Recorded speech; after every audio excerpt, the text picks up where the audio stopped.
Yeah, so here, I'd like a little bit of help with kind of like my mid irons. I got a 7-iron here, and again, kind of the alignment is still kind of an issue. But with kind of the longer the club is, the more of a tendency I feel like I have to open the face of the club on my backswing, and then I tend to get kind of laid off at the top, or not laid off, but across the line at the top. So I've really been kind of working on trying to keep that face square as I take the club back.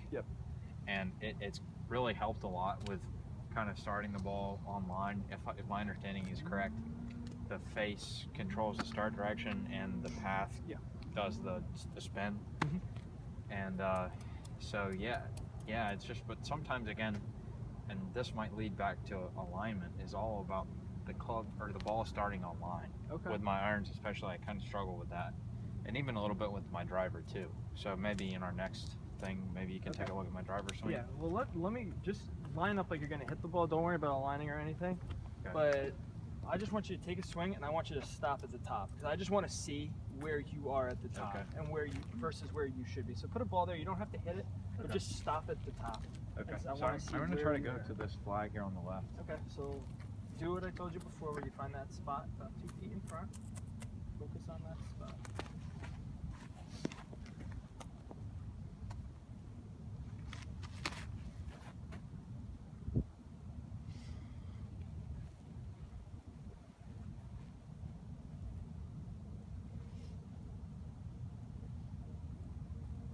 So now it feels like I'm aimed about 20 yards right. So you're aimed at that flag out there. You're right on that flag. If not, maybe just a little left of it, but maybe a yard or 2 left. But it's perfect as far as I can. So it's kind of like my tendency, I guess, is to look right rather than look exactly where the club face is aimed. But I'm like right on, like this little spot here is kind of my intermediate target. Yeah, well, like I said, trust that target. Yeah. You stood behind it, you look at that flag, trust that target. So take it to the top and stop at the top. I want to see where you are. See, that's not bad. Actually, that's really good, I think. I mean, is that as far as you can go? Is that kind of your... I mean, if you can get it... I think kind of if I was actually hitting the ball, I'd probably have a tendency to go a little bit longer. That's fine. Yeah, let's hit one. Let's see.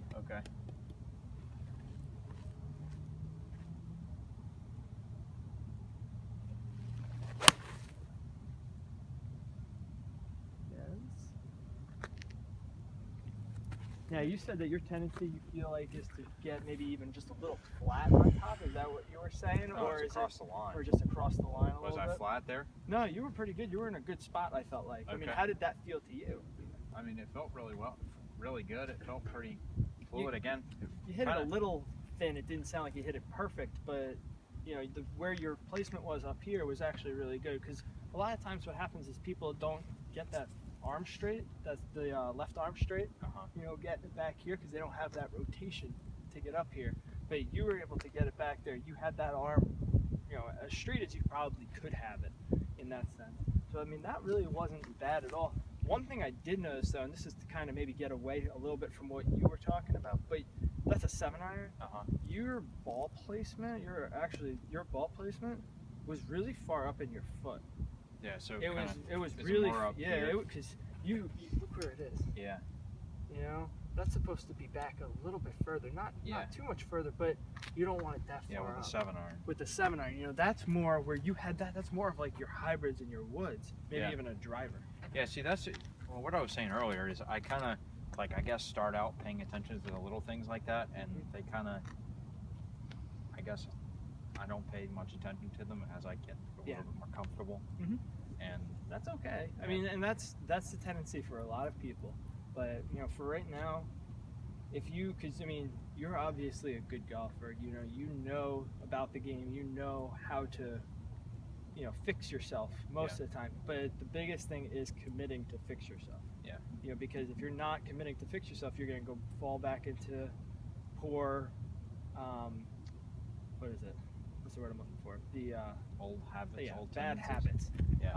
So you don't want to fall into those bad habits. The more consistent you are on your practice and your shots out on the course, if those are very similar, your consistency is going to get a lot better, and you're going to develop better habits. Now the other thing is, you know, a lot of people can't get into their minds, take a step back to go 2 steps forward. But, you know, with you, necessarily that might not happen. You know, these are very easy fixes that don't really have much to do with the golf swing. You know, alignment, that's very easy fix. You know, just be consistent on where you're picking that spot out for. You know, and sometimes it's a little harder than others because you don't always have something to aim at. You know, here we have some grass out here, but out there might not be anything. You might just have a, you know, a little spot that you try to point out, and it might be a little harder, and that's where people kind of get discouraged from doing something like that. Now, in terms of your swing, you know, I'm not a big proponent on changing somebody's swing, especially when they're hitting the ball good. You know, so if you're, I mean, what's your miss? Like, what's your tendency? Is it left or right? Typically, with my irons, it's right. Kind of with the driver, it's been left. Okay. So. Well, next week when we do the driver, we'll work on that. But with the irons, I mean, that shot that you hit there those 2 shots were good. You know, they were, and you were. I mean, I would take those 10 out of 10 times out on the course. I mean, you were probably about a yard or 2 right of the flag, so that's not a big deal. But, you know, do what you feel comfortable doing. That's my biggest thing. If you're hitting the ball well, you know, it's when you start getting your big misses. You know, if you're missing at 20 yards right or 20 yards left, then then we could do some fixes. You know, but you have a very good swing that, you know, I feel like if there's anything wrong, it's either timing or your club face is closed. I know with me, I have a tendency to have a closed club face. I know that's my tendency. You know, with you, it could just be timing. It could be club face. You know, and I like what you're saying about, you know, that you're working on getting that club face square here. So, you know, I have a couple other drills that can help you to see where that club face should be at, you know, at impact, but you did hit that a little thin. Yeah. So that's where that alignment, that ball placement, yeah, you push it a little further back. Yeah. And it'll be, you know, you take that same swing and it's going to be perfect. Yeah. Because you're only moving it back a couple inches. It's not like a whole foot. Yeah. You know, so let's move that ball back. Let's hit another one. Okay. Let's move that ball back just a little bit in your stance. I want you to take the same swing, go through the whole routine.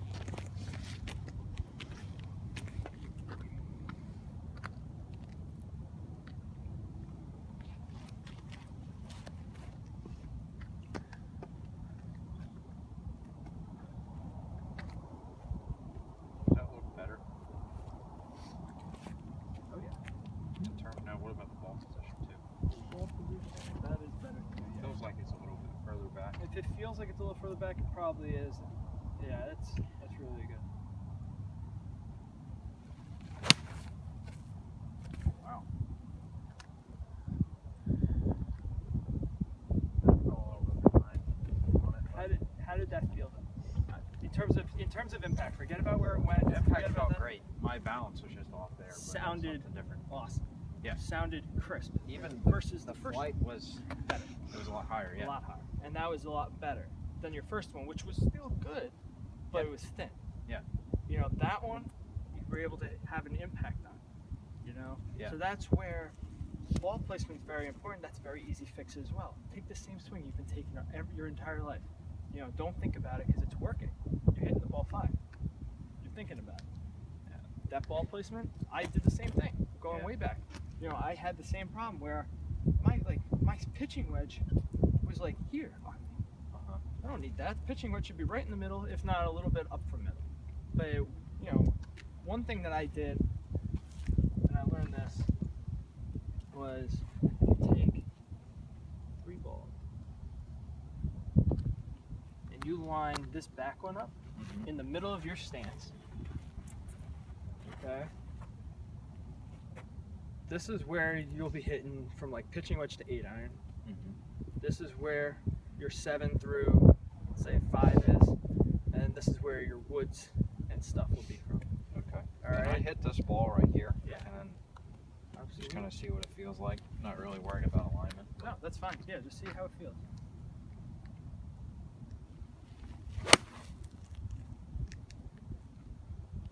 Pretty good, actually. Decent golf swing. Yeah. So, you know, that's where you want to work on that little thing, and it's very simple because you can see you're only moving it about, you know, just the ball back. Yeah. That's a nice, easy drill. I think that I drill. could really use when I'm practicing. Yeah. So, all right. All right. We'll do that. Okay. Thanks. Yeah, man.